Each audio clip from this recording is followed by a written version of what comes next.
Boa noite, sejam todos muito bem-vindos, sejam todas muito bem-vindas.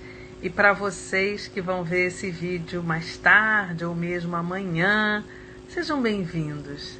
E a gente começa hoje, dia 20 horas. É o nosso primeiro dia da nossa jornada pessoal, que vai levar 10 dias. E é disso que a gente está falando. E por que eu escolhi isso? Só um detalhe.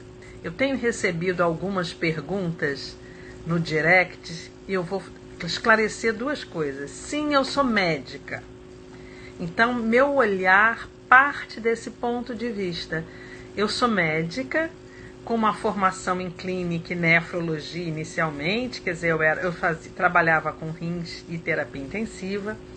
Posteriormente, eu fiz homeopatia, antroposofia e já há alguns anos eu trabalho no campo da medicina integrativa, tá? Então, não sou terapeuta, eu sou médica e isso faz com que todas as técnicas que eu vá sugerir para vocês aqui, ou as dicas, elas são baseadas em evidência científica, ou seja, faz parte da minha formação. E eu vou falar de sugestões ou práticas que já tenham evidências na literatura que elas podem ser incorporadas. E a maior parte das coisas que eu vou falar aqui podem ser incorporadas de imediato na vida de vocês, tá? Então é disso que a gente vai falar. E no nosso dia 1, a gente vai falar de quê? Olha só. A vida mudou muito nos últimos anos. Muito. No início do século, a gente adoecia e morria de algumas coisas, hoje de outras. E a Organização Mundial de Saúde, já no início dos anos 2000, ela lança um movimento, ou um documento, vamos dizer assim, fantástico, onde ela fala que para você ter uma longevidade saudável, ou seja, para a gente viver mais e bem, a gente teria que tomar alguns cuidados. Isso tem tudo a ver com o que a gente vai falar. Quem me segue há mais tempo já tem ouvido eu falar daquele documentário disponível chamado Blue Zones, ou Zonas Azuis, que está disponível na Netflix e que mostra 5 comunidades no mundo: Loma Linda, na Califórnia, uma outra comunidade, Nicoya, na Costa Rica, Sardenha, na Itália, Icária, na Grécia, e uma comunidade no Japão, que tem as pessoas mais longevas, ou seja, acima de 100 anos, saudáveis. E aí, aquele jornalista chamado Dan Bittner, ele foi saber o que estava acontecendo, quais eram as características principais desse povo, ou dessas comunidades. E aí surgiu um movimento, que hoje é um movimento, que é um projeto, mas naquela época a gente chamava dos Power Nine, o poder dos 9. Que poder é esse? Que 9 aspectos eram esses? Então, olha só, gravem isso. A primeira coisa é: movimentem-se naturalmente. É o primeiro. Nessas comunidades, algumas delas, por serem comunidades íngremes, as pessoas caminhavam vigorosamente. Outras faziam, no Japão especialmente, jardinagem. Outros, tanto na Loma Linda como na Grécia, trabalhavam com plantas. Seja bem-vinda, Paula. Trabalhavam com plantas, elas tinham horta, faziam jardinagem. Então as pessoas não eram sedentárias. E tem uma coisa que é o movimento natural. Primeira dica. Segunda dica que essas pessoas tinham em comum e que era muito importante é: viva o seu propósito. Essas pessoas tinham um propósito. Você já parou para pensar qual é o seu propósito? Onde você se direciona na vida? Onde está a tua paixão, teu entusiasmo? Então isso é uma coisa que movia essas pessoas. Terceiro aspecto, uma alimentação saudável. Já se perguntou como anda a sua alimentação? O que você come? O que você não come? O que você precisa retirar ou não da dieta? E nessa jornada dos 10 dias, a gente vai falar cada dia de um aspecto desse. E você vai vendo o que você já pode incorporar. Mas aí, olha só, nessa alimentação, de cara vale a pena falar de uma coisa. Saem os embutidos, saem os ultraprocessados, uma redução significativa de açúcar. Isso era um cuidado que todos eles tinham. Então a gente tem uma máxima nesse campo, que é descasque mais e desembrulhe menos. Percebeu? Se você começar assim, já vai ter uma mudança no teu cotidiano. Descasque mais e desembrulhe menos. Então eu falei do movimento, eu falei do propósito, da onde você quer chegar, especialmente se você não está onde você quer, e falei da alimentação. Vamos lá. Eles falam uma outra coisa que para nós do Ocidente faz muita diferença. Saia da mesa 80% satisfeito. Que é um paradoxo para nós que temos a mania, ou é mais na nossa cultura, sair da mesa quando está totalmente satisfeito. Lá não é assim. 80% do satisfeito quer dizer que tem um espaço para expansão, para o metabolismo funcionar. Mais um detalhe que vale a pena. Consumam mais vegetais. É uma alimentação predominantemente vegetariana, com pouca carne, especialmente carne vermelha, e muito rica em grãos integrais e castanhas no geral. Então, estou falando de cuidados para uma longevidade saudável nesse poder dos 9. Vinho tinto, moderadamente. Todos vocês já ouviram falar isso, que está um pouco até na moda, mas é assim, 1 taça para a mulher e 2 para o homem. Então é moderadamente mesmo. Agora, a gente vai falar de 3 grandes características que falam de alinhamento espiritual, ou seja, estimular práticas espirituais. Sejam elas quais forem, da meditação à tua religião de origem ou uma força criadora maior, se é que você não acredita em Deus. O pilar da família, conexões familiares e sociais saudáveis, ou seja, eles mantinham amigos, vizinhos, suportes, grupos de apoio. E ame a sua tribo. Qual é o seu grupo? A quem você frequenta? É um grupo religioso? É um grupo de esportes? É um grupo de jogar baralho ou carta? Eu moro perto da praia, de jogar frescobol, do vôlei, do beach tennis. Qual é o seu grupo? Qual é a equipe que vai te manter quando você estiver lá na frente? Isso é um filme, né? Que eu falei para vocês. O que a OMS fala dessa longevidade saudável? O que ela preconiza?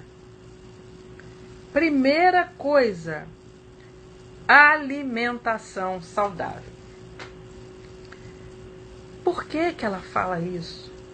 Porque na era da junk food, dos empacotados e dos embutidos, as doenças crônicas começaram a subir muito. E aí, olha só, você que está me ouvindo, ou você que conhece alguém nessa situação, o que são essas doenças crônicas? Um conjunto de doenças responsável pela maior parte da mortalidade no mundo. É isso. Doenças cardiovasculares, infartos, doença coronariana, arritmia, ciência cardíacas no geral e doenças cerebrovasculares, que aqui eu estou colocando os derrames especialmente, olha só, as doenças respiratórias, enfisema, bronquite crônica, os cânceres. Quanto mais idoso, maior a possibilidade da gente desenvolver uma dessas doenças.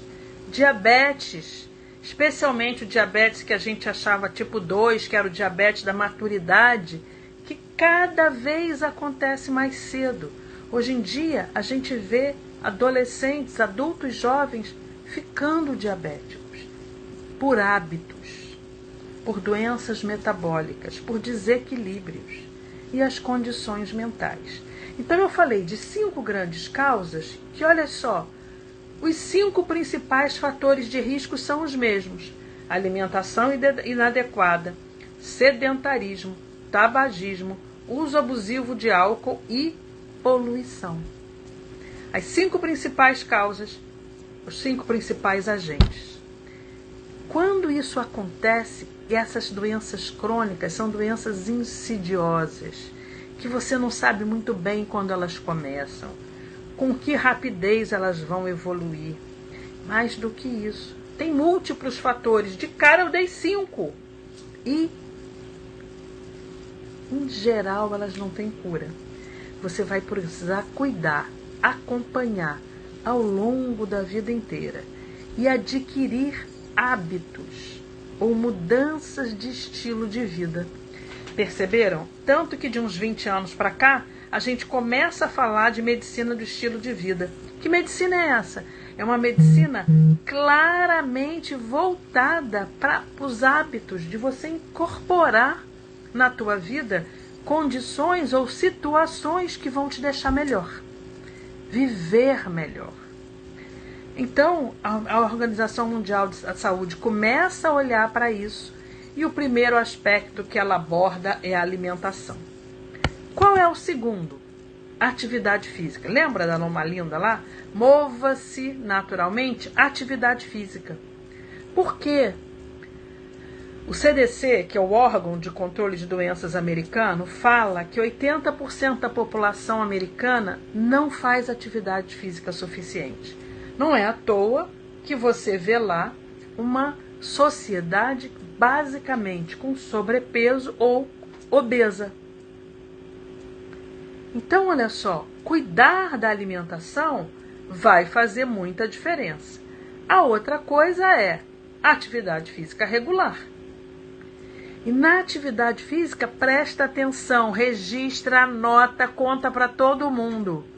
Hoje já se sabe, com o desenvolvimento dos estudos em relação ao sistema nervoso, ao funcionamento do cérebro, 2 coisas a gente sabe. Que o neurônio não é aquela coisa que a gente aprendeu que não se multiplicava nunca, nada disso. Ele se multiplica e ele faz muitas sinapses. Mas as diretrizes para distúrbios cognitivos, que é de aprendizagem, da sua capacidade de ter o tico e o teco funcionando bem, fala que nos distúrbios cognitivos leves, a inatividade física ou seja, sedentarismo, é o principal fator de risco isolado. Então, oi Rosemary, seja bem-vinda. Então presta atenção. Fazer atividade física vai garantir que você tenha um cérebro onde o tico e o teco vão funcionar bem, muito mais tempo. Percebem? E isso já está provado. Então, fazer atividade física vai te fazer bem também para isso. Vai te ajudar a controlar o peso, mas principalmente vai te deixar com a mente ativa e capaz de aprender, refletir, analisar. Então, alimentação, atividade física e sono é o nosso terceiro aspecto. Dormir é fundamental. E na nossa aula de sono, a gente vai falar do porquê que é fundamental. Mas guarda isso. Dormir é fundamental para os nossos hormônios da felicidade. Sabe aqueles que vão te deixar mais alegre? Desculpe, gente. Sabe aqueles hormônios que vão te deixar mais alegre, que vão te deixar mais feliz, que vão te deixar toda? É isso. Dormir faz parte desse ciclo. Então, nesse nosso primeiro encontro, eu vou falar só uma coisinha. Essa luz, e eu estou com várias aqui, tem uma luminária aqui na minha frente, para eu conseguir enxergar vocês melhor, tem uma outra luz ali no canto. Quanto mais luz, e a gente mora numa cidade cheia de luz, e a gente fica na tela às vezes até tarde, essa luz bloqueia a nossa liberação de melatonina, que é o nosso hormônio do sono. E a melatonina, adolescentes do meu Brasil varonil, que ficam na tela e trocando o dia pela noite, olha só, ela é fundamental para uma outra coisa. Dormir é fundamental para uma outra coisa. O pico de liberação do GH, que é nosso hormônio do crescimento, é à noite. Então, quem não dorme, não cresce. Para gente que é adulto, que já cresceu o suficiente, eu especialmente, que já tenho 1,80 m, não preciso crescer mais, mas preciso dormir para garantir que eu tenha bom humor, que eu tenha saúde, que meu intestino funcione bem, que meu metabolismo funcione. Nos adolescentes tem uma coisa a mais: crescer. A gente vai voltar a falar nisso. Eu estou falando só da OMS, tá? Alimentação, atividade física, dormir e gerenciar o estresse. Gerenciar o estresse, o que é? Olha a vida que a gente leva. No trânsito, na pressão do trabalho, na pressão dos compromissos, etc. Isso vai fazendo com que o nosso cortisol, que é o hormônio da resposta, né, de fugir ou de lutar, fique lá em cima o tempo inteiro. Hipertensão, aumento, come. Por quê? Ansiosa, você faz o quê? Não tem a música? Você tem fome de quê? É fome de verdade? E aí acontece uma outra coisa, um outro desequilíbrio hormonal. O hormônio da saciedade fica baixo e o hormônio comedor fica alto. Ganha peso. Entenderam?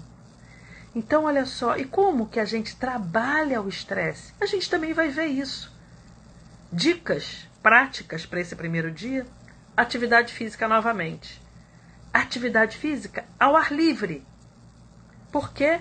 Porque o poder da criação do universo é muito maior do que o nosso campo energético individual. Então, quando você faz uma atividade física ou uma caminhada ao ar livre, você está trocando energia o tempo inteiro e você fica melhor, tá? Então, controlar o estresse. Tem uma outra dica, eu vou falar porque eu estou lembrando agora, eu usei com o cliente hoje. Aprenda a trabalhar com a sua hiperexpansão do tórax. Então eu inspiro mais ainda.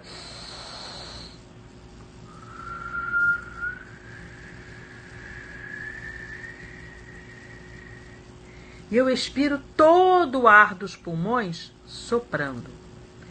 Quando eu faço isso, eu ventilo áreas do pulmão que não entravam nada. E meu cérebro, que capta 20% disso, vai começar a jogar oxigênio em áreas que também normalmente não estavam sendo estimuladas.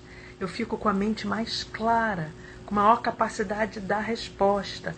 Então, aprenda a respirar. E se tiver estressado, aprenda a respirar com uma hiperexpansão dos pulmões e depois soprando tudo. Então, eu me alimentei, fiz atividade física, dormi, controlei o estresse e olha só, a mesma coisa do outro. Limitar consumo de álcool e tabaco. Eu vou falar desses dois claramente mais para cima, porque precisam de detalhes. Mas, se você quer ser longevo, tabagismo e álcool tem que ser, eu estou falando das drogas lícitas. As ilícitas não estou nem colocando aqui, tá? Limitar, fortalecer conexões sociais, especialmente família, sua tribo. Quem é o grupo que te apoia? Qual é o teu grupo de suporte? Gente, diretrizes da OMS, tá? Não estou tirando isso de lugar nenhum, na minha cabeça, isso está escrito. Só que ela acrescenta duas outras coisas que são fundamentais. Lembra que a gente está falando de longevidade saudável e uma longevidade que você consiga moderar ou cuidar da sua saúde?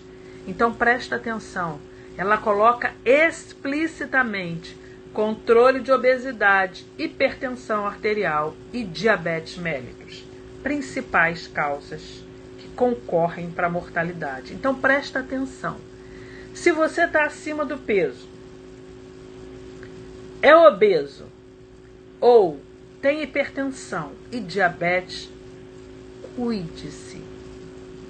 Faça essa jornada conosco, porque nela você vai aprender dicas que vão poder te auxiliar no cotidiano. E eu vou falar cada dia de uma delas. E o último item que eles falam, check-ups regulares. Por quê? Porque é uma oportunidade de você identificar se você está com algum problema. Mais do que isso, torna as coisas reais, concretas. Você vai saber exatamente o que está acontecendo. As pessoas falam para mim, não, Tânia, minha glicose caiu. Você viu meus exames? No meu exame, eu vi lá nas taxas, ou na balança, ou no perímetro abdominal, ou. E aí vai a dica para quem é terapeuta e que não pode pedir exame ou não deveria. Mande o paciente buscar o seu profissional de referência. Se a pessoa tem uma obesidade visível para você, se ela está acima do peso, ou ainda mais do que isso, obesa, ela sabe que é diabetes e ela te conta isso, e ela fala assim, olha, eu não vou ao médico há 1, 2, 3, 5, 10 anos, não importa quanto tempo, converse com ela. Isso faz parte da diretriz oficial para acompanhamento das pessoas que pretendem uma longevidade saudável. Perceberam? E a gente falou de 8 aspectos. Muitos vão convergir em várias linhas que a gente for trazendo. E eu vou trazer várias aqui. No nosso caso, a gente trabalha com um método acessível a todos vocês. Onde eu vou trabalhar aqui nesses 10 anos, nesses 10 dias, desculpe, nessa jornada pessoal, a vitalidade. Por quê? Porque a vitalidade é o que nos torna animado para viver. Ela fala da nossa aptidão para a vida. Ela fala do nosso entusiasmo, da garra, da força que você vai ter para atingir seu propósito. E a vitalidade, ela precisa de um cuidado e de uma autorresponsabilidade. Então, para você ser uma pessoa vital, cheia de energia, e manter essa energia ao longo da vida, você vai precisar de olhar para você mesmo com gentileza, com cuidado, com acolhimento, com ternura e com responsabilidade. Mas a responsabilidade aqui, que eu vou falar para vocês, é a habilidade de responder. Ou seja, qual é o melhor jeito? O que eu posso incorporar agora? De que forma eu vou fazer isso ou aquilo? Então, olha só, quando eu estou olhando para a vitalidade, eu estou olhando para o meu cuidado comigo, com a minha responsabilidade pelas minhas coisas. E mais do que isso, com toda a minha vontade de chegar aonde eu quero chegar. Oi, Eliane, oi, Rafael, tudo bem? Então percebam, nessa nossa jornada de 10 dias, todos os dias, às 8 horas da noite, a gente vai estar tirando um tempinho para a gente mesmo. Para a gente olhar para essas coisas à luz do conhecimento que a gente tem sobre a vitalidade, para a gente colocar a nossa saúde em dia, ou pelo menos olhar e incorporar nas nossas resoluções de ano novo, porque estamos nessa fase, um cuidado com o quê? Com a saúde. Já dizia o Emerson, que é aquele filósofo americano, né? Século XIX, gente, 1800. A riqueza monetária sem saúde não adianta. Porque a verdadeira riqueza é a nossa saúde. E é com isso que a gente vai atrair o ano novo. Saúde é a nossa maior riqueza. Certo? Até amanhã, às 20 horas.